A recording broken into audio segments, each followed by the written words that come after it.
آج مسائل کے درس میں چند مسائل جو ہماری ضرورت کے ہیں، جو عام طور پر پیش آتے ہیں، بتانے کی کوشش کی جا رہی ہے۔ اللہ تعالی ہمیں سمجھنے کی توفیق عطا فرمائے۔ پہلا مسئلہ یہ ہے کہ نماز کی حالت ہو یا نماز کے علاوہ کی حالت ہو، ٹخنوں سے نیچے پاجامہ رکھنا، پینٹ رکھنا، اللہ کے نبی صلی اللہ علیہ وسلم نے اس سے منع فرمایا ہے۔ ہماری کوشش ہونی چاہیے کہ نماز کی حالت ہو یا نماز کے علاوہ کی حالت ہو، جس کو ہم کہتے ہیں عام حالت ہے، ہر حالت میں ہم اپنے ٹخنوں سے اوپر پاجامہ رکھنے کی کوشش کریں۔ جو لوگ جاننے کے باوجود ٹخنوں سے نیچے پاجامہ رکھتے ہیں، لنگی رکھتے ہیں، ظاہر ہے یہ متکبرین کا شیوا ہے، یہ اسلامی تہذیب اور اسلامی معاشرت سے بیزار لوگوں کی علامت ہے، مغربی تہذیب سے دلدادہ لوگوں کی علامت ہے۔ ایسے لوگوں کی مشابہت اختیار کرنے سے منع کیا گیا۔ حدیث پاک میں ہے من تشبہ بقوم فہو منہم، جو آدمی جس کی مشابہت اختیار کرتا ہے اسی میں سے شمار کیا جاتا ہے۔ ہمیں یہ چاہیے کہ اس کا خیال رکھیں کہ نماز میں بھی اور نماز کے باہر کی حالت بھی ہماری لباس کے ٹخنوں سے اوپر رہنا چاہیے۔ دوسرا مسئلہ ہمیں یہ سمجھنا ہے کہ نمازی کے آگے سے گزرنے کا حکم کیا ہے۔ عام طور پر آج انسان کے پاس ٹائم نہیں ہے، ادھر نماز پڑھتا ہے، دعا کے بغیر، سنتوں کے اہتمام کے بغیر آدمی بھاگ کر جاتا ہے۔ آج کل تو مسجد میں آنے کی حالت ہی ایسی ہو گئی، آتا بھی ہے طوفان کی طرح، جاتا بھی ہے آندھی کی طرح۔ گویا یہ طوفان اور آندھی کا انداز خدا کے بندے کا نہیں ہونا چاہیے۔ اطمینان سے اللہ کے گھر آنا چاہیے، اطمینان سے اللہ کے گھر میں بیٹھنا چاہیے، اللہ کے گھر میں بیٹھنے کے بعد خوشی محسوس ہونی چاہیے اور اطمینان ہونا چاہیے کہ میں اس وقت اللہ کے گھر میں بیٹھا ہوں۔ جیسے اپنے گھر میں بیٹھنے کے بعد انسان کو اطمینان ملتا ہے، ویسے ہی اللہ کے گھر میں بیٹھنے کے بعد آدمی کو اطمینان ملنا چاہیے۔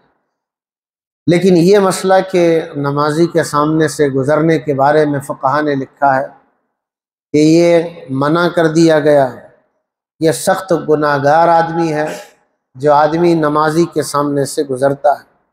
ہمارے نبی صلی اللہ علیہ وسلم نے ارشاد فرمایا، نمازی کے آگے سے گزرنے والے کو اس کے گناہ کی برائی کا علم ہو جائے تو پھر وہ 40 سال کھڑے ہو کر کے انتظار کرے گا، نمازی کے سامنے سے گزرنا پسند نہیں کرے۔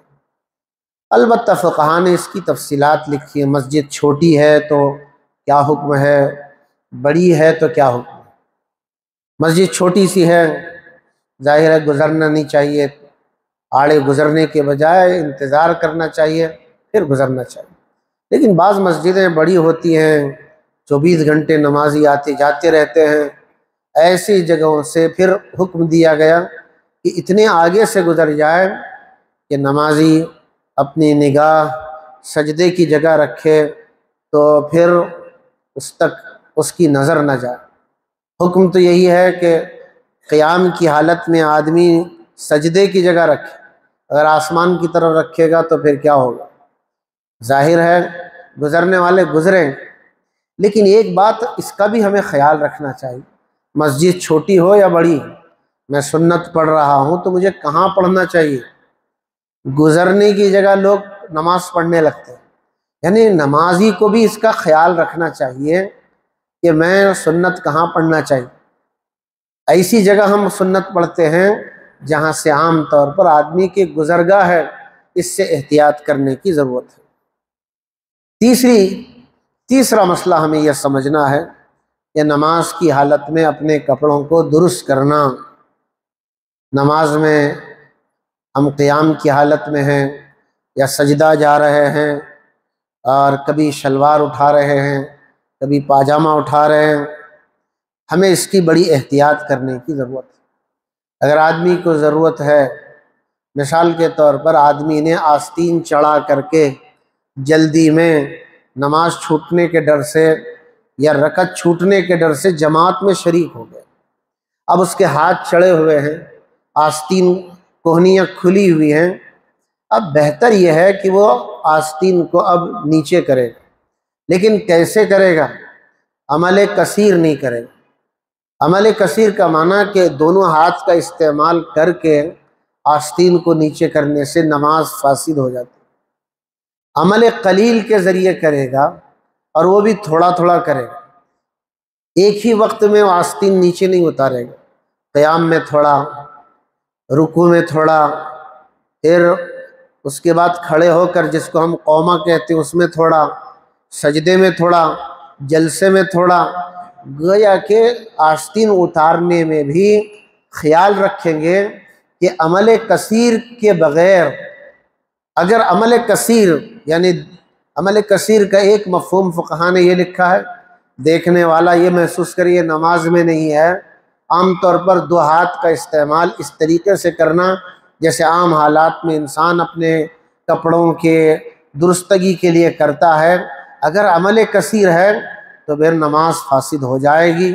عمل قلیل کے ذریعے دھیرے دھیرے مختلف موقعوں پر کپڑوں کو درست کیا جا سکتا ہے۔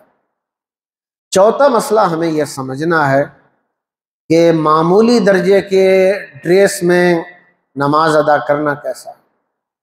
آج کل ہم کہہ سکتے ہیں نائٹ ڈریس اور نائٹی۔ نائٹ ڈریس آدمی صرف رات میں پہنتا ہے، نائٹی کے نام سے بھی ایسے ہی لگتا ہے کہ وہ نائٹی اسی لیے نائٹ کے لیے بنائی گئی ہے۔ اب ظاہر ہے سونے کا ایک ڈریس ہے، کیا اسی ڈریس میں آدمی جس میں سو رہا ہے اس میں عبادت بھی کر رہا ہے؟ یہ دل کو، عقل کو، مزاج کو کتنا بھلا لگ سکتا ہے۔ فقہا نے لکھا ایسا لباس جس کو پہن کر آدمی بازار نہیں جاتا، خوشی کی مجلس میں شریک نہیں ہوتا، ایسے لباس میں اللہ کے پاس ٹھہر کر کے وہ عبادت کیسا کرتا ہے؟ قرآن مجید میں اللہ تعالیٰ نے حکم دیا یا بنی آدم خذوا زینتکم عند کل مسجد، جب بھی سجدہ کرنے کے لیے تم آ جاؤ، سجدے کی جگہ پر آ جاؤ، تمہیں زینت اختیار کرنا چاہیے۔ فقہا نے سورہ اعراف کی آیت نمبر 31 کو سامنے رکھتے ہوئے یہ مسئلہ مستنبط کیا کہ آدمی نماز اچھے ڈریس میں پڑھنا چاہیے، ایسا ڈریس جس کو پہن کر آدمی اچھی مجلس میں جانا پسند نہیں کرتا، خود بھی اس کو برا سمجھتا ہے اور یہ محسوس ہوتا ہے کہ لوگوں میں جاؤں گا تو لوگ اس کو برا سمجھیں گے، ایسے ڈریس کے ساتھ نماز پڑھنے کو فقہا نے مکروہ ہے، تنزیہی قرار دیا ہے، اس سے بچنے کی ضرورت ہے۔ پانچواں مسئلہ ہمیں یہ سمجھنا ہے کہ مقتدی کا امام سے پہلے سلام پھیرنا۔ جب ہم نماز پڑھتے ہیں اقتداء میں تو مقتدی بنتے ہیں، ہمارے ایک امام ہوتے ہیں، ان کی اقتداء ہمارے ذمے لازم ہے۔ امام کو امام بھی اسی لیے کہتے ہیں ان کی پیروی کی جاتی، مقتدی کہتے ہیں پیروی کرنے والے کو۔ اللہ اکبر سے لے کر السلام علیکم ورحمۃ اللہ تک ہمیں حکم ہے کہ امام کی اقتداء کی جائے۔ فقہا نے اس بارے میں لکھا ہے کہ بلا کسی ضرورت کے ایک آدمی امام کی متابعت چھوڑ رہا، امام کی اقتداء چھوڑ رہا، یہ مکروہ تحریمی ہے۔ اس لیے امام کے سلام سے پہلے مقتدی کو سلام نہیں پھیرنا چاہیے، فقہا نے اس کو مکروہ تحریمی قرار دیا۔ ہاں کوئی ضرورت پیش آئی، ابھی امام سلام پھیرنے والے ہیں، چند سیکنڈ پہلے ہی مقتدی نے سلام اس لیے پھیرا کہ اسے استنجا تیز لگا ہوا تھا۔ اب ظاہر ہے ایسے موقع پر اجازت دی گئی ہے کہ وہ آدمی امام سے پہلے سلام پھیرے اور جا کر اپنی ضرورت پوری کرے، مگر یہ بھی ضرورت کے موقع پر اجازت دی گئی، اور درمیان میں آ جائے پھر نماز توڑنے کی بھی اجازت دی گئی۔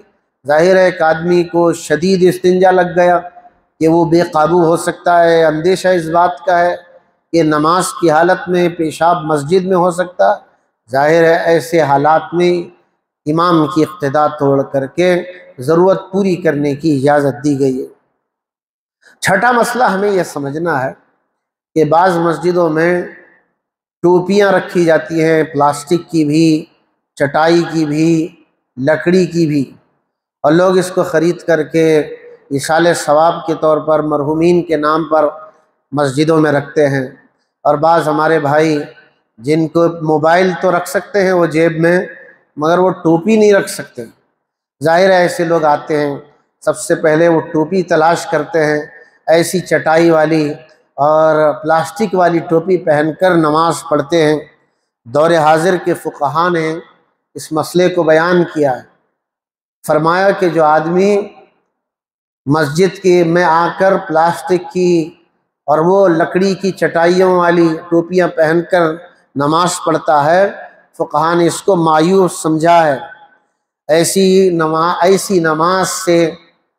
نماز مکروہ ہے، تنزیہی بن جاتی ہے، لہٰذا ہمیں احتیاط کرنا چاہیے اور ٹوپی کا استعمال کرنا چاہیے، جیب میں رکھنا چاہیے۔ ٹوپی رکھی جا سکتی ہے، اس میں کوئی مشکل بات نہیں ہے۔ اور آپ دیکھیں، اسلام کو پڑھیں، بخاری اور مسلم اور ترمذی، ابو داؤد، یہ کتنی حدیث کی کتابوں میں ایک مرتبہ بھی اللہ کے نبی نے اپنی زندگی میں بغیر ٹوپی کے نماز نہیں پڑھی، الا یہ کہ آپ کی احرام کی حالت، احرام کی پابندیوں میں ایک حکم یہ کہ سر کھلا رہے گا، عام وقت سر ڈھانکا رہے گا۔ اسی لیے شریعت میں فقہاء نے لکھا کہ ایک مسلمان استنجا کرنے جا رہا ہے تب بھی اسے سر ڈھانپ کے جانا چاہیے۔ آپ اندازہ کریں، سوچئے، جس شریعت کو جاننے والے فقہاء نے استنجا جانے سے پہلے سر ڈھانپنے کا حکم لاگو کر دیا، اس شریعت میں اس کو کہاں مناسب سمجھا جا سکتا ہے کہ بغیر ٹوپی کے آدمی نماز پڑھے اور اس کی عادت بنا لے۔ ساتواں ایک مسئلہ ہمیں یہ بھی سمجھنا ہے کہ جب ہم نماز میں کھڑے ہوتے ہیں تو صف باندھی جاتی ہے، پہلی صف اور دوسری صف۔ حکم یہ ہے کہ پہلی صف میں جگہ موجود ہوتے ہوئے چھوڑ کر کے دوسری صف میں کھڑے ہونا یہ عام ایک بیماری بنتی چلی جا رہی۔ صف میں جگہ موجود ہے، باوجود اس کے ہم پہلی صف یا دوسری صف میں جگہ ہوتے ہوئے پیچھے کی صفوں میں کھڑے ہو رہے ہیں۔ ہمارے نبی صلی اللہ علیہ وسلم نے حکم لاگو کیا ہے، نماز سے پہلے صفوں کو درست کرو۔ کتنی حدیثوں میں بتایا گیا صفوں کو درست کرو، فإن تسویۃ الصفوف من اقامت الصلاۃ، صفوں کو درست کرنا نماز کو قائم کرنے میں داخل ہے۔ فقہاء نے ان جیسی حدیثوں کو سامنے رکھ کر ایک فقہی اصول مستنبط فرمایا، الامر للوجوب، امر کس کے لیے ہوتا ہے؟ وجوب کے لیے ہوتا ہے، کہ یہ ضروری چیز ہے کہ ایک آدمی یہ طریقہ چھوڑ دے کہ پیچھے کھڑے ہو جائے اور سامنے کی صف خالی ہو۔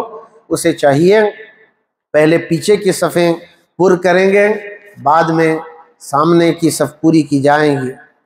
آخری مسئلہ، 8واں مسئلہ یہ عرض کرنا ہے کہ نماز میں جب ہم کھڑے ہوتے ہیں تو ہمارے 2 قدم ہیں، تو دونوں قدم پر برابر بوجھ رکھ کر کھڑے رہنا۔